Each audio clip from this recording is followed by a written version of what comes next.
Public senior secondary school कसमंडी कला मलिहाबाद से आई हूँ। मैं कक्षा 11 की छात्रा हूँ। आज मैं आपके सामने उत्तर प्रदेश की अवधी भाषा में एक कजरी पेश करने जा रही हूँ। घेरे घेरे आई सावन की बदरिया ना, घेरे घेरे आई सावन की बदरिया ना, हो बदरिया ना, हो बदरिया ना, हो बदरिया ना, हो बदरिया ना, घेरे घेरे आई सावन की बदरिया ना, घेरे घेरे आई सावन की बदरिया ना। तू तो जात हो अकेली कोनो संग ना सहेली, तू तो जात हो अकेली कोनो संग ना सहेली। कान्हा घेर ले ओ कान्हा घेर ले तोरी डगरिया ना, ओ कान्हा घेर ले तोरी डगरिया ना, हो डगरिया ना, हो डगरिया ना, हो डगरिया ना, हो डगरिया ना, घेरे घेरे आई सावन की बदरिया ना, घेरे घेरे आई सावन की बदरिया ना।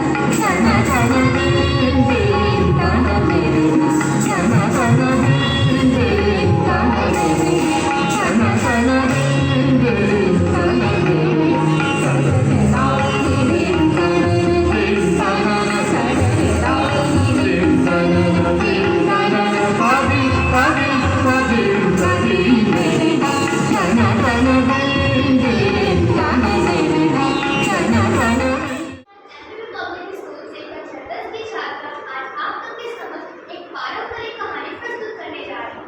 मेरी कहानी का शीर्षक है वर्तमान में श्रवण कुमार जैसे पुत्र की आवश्यकता। ये कहानी हमें माता पिता की सेवा के लिए प्रेरित करती है। श्रवण ने अपनी अंतिम सांस तक अपने माता पिता की चिंता करते रहे। ये कहानी हमें सेवा, प्रेम और दया सिखाती है और यही सच्चा है हमें। श्रवण के माता पिता अंधे थे। श्रवण बचपन से ही अपने माता पिता का बहुत आदर करता था। जैसे जैसे श्रवण बड़ा होता है उसने घर की सारी जिम्मेदारी अपने कंधों पे ले ली।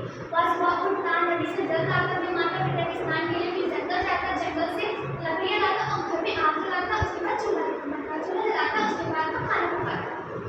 तो इतनी कठिन परिश्रम करता देख उसकी माँ ने सुना, बेटा तो इतना कठिन परिश्रम क्यों करते हो, इतना काम तुम क्यों करते हो, थोड़ा काम मैं भी कर लिया करो कि मुझे कोई दिक्कत नहीं होगी। ये श्रवण कहता, माँ ये समय आप लोग के लिए तो करता, तो पहले माता पिता की सेवा में कैसी था माँ।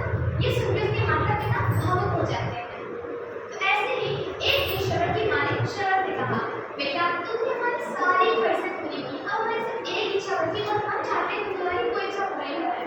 ये सुनकर श्रवण ने कहा, माँ आपकी ऐसी कौन सी इच्छा बची है जो आप पूरी करना चाहते हैं, आप मुझे बताइए, मैं आपकी इच्छा को पूरी कर दूंगा। ये सुनकर श्रवण के पिताजी कहते, बेटा अब हम बूढ़े हो गए हैं और हम चाहते हैं हम अपनी मृत्यु से पहले तीर्थ यात्रा पर जाए ताकि भगवान के चरणों में हमें सुकून की प्राप्ति हो।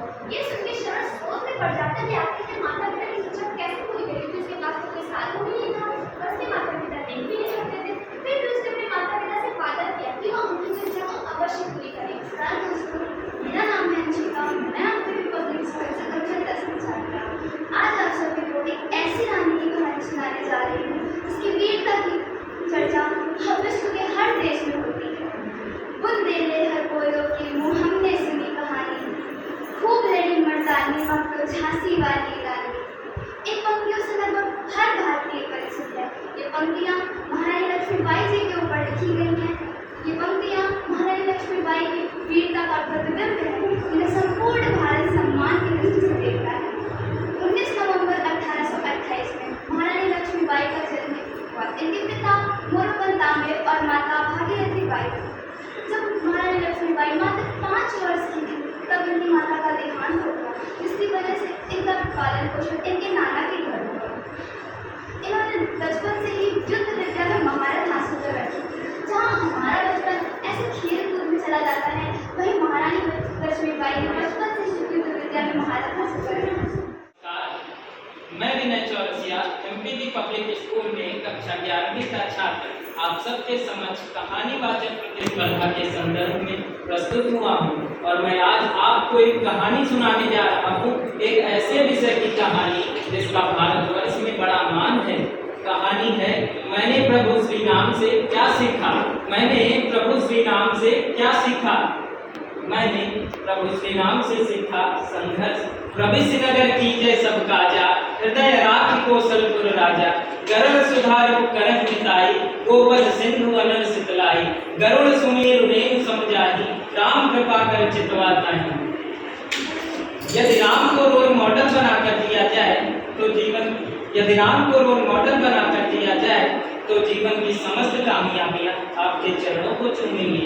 कामयाबियों से मेरा तात्पर्य न केवल जीवन में धन अर्जित करना है, बल्कि कामयाबियों से मेरा तात्पर्य जीवन में सुख, शांति और आनंद की प्राप्ति से भी है। बहुत सालों पहले का एक दृश्य देखिए। आज चैत्र मास की 9वीं तिथि है। संपूर्ण नगर खुशहाली मना रहा है। राजा दशरथ मन ही मन प्रसन्न हो रहे हैं, क्योंकि माता कौशल्या को कई वर्षों की कठिन तपस्या के बाद आज उन्हें पुत्र प्राप्ति का सौभाग्य प्राप्त होने वाला है। परंतु जैसे जैसे सूर्य पूर्व से पश्चिम की ओर बढ़ रहा है, वैसे वैसे माता कौशल्या की व्याकुलता बढ़ती जा रही है, क्योंकि एक आकाशवाणी यह भी हुई थी कि यदि पुत्र का जन्म दिन के पहले पहर में हुआ तो उसका जीवन सुख, शांति और वैभव से परिपूर्ण होगा। परंतु यदि पुत्र का जन्म दिन के दूसरे पहर में हुआ तो उसे असाध्य कष्टों का सामना करना पड़ेगा। परंतु श्री राम तो श्री राम ठहरे, न दिन के इस पार न दिन के उस पार। प्रभु ने जन्म लिया जब सूर्य बिल्कुल पृथ्वी के बीचों बीच अर्थात दिन के मध्य था। जन्म से ही निर्धारित हो गया कि बालक को सुख शांति के साथ साथ अपार कष्टों का भी सामना करना पड़ेगा। हुआ भी कुछ ऐसा ही। जन्म तो राजमहल में हुआ, परंतु जीवन के अमूल्य 14 वर्ष वन में व्यतीत हो गए। प्रभु श्री राम के जीवन से मैंने सीखा कि क्रांति के बिना शांति नहीं हो सकती, क्रांति के बिना शांति नहीं हो सकती। दुष्ट रावण ने दंडकारण्य से माता सीता का हरण कर लिया। तब भगवान श्री राम एक साधारण मनुष्य के समान स्वयं नारायण वानरों और भालुओं की सेना के साथ लंका पर चढ़ाई करने चल पड़े।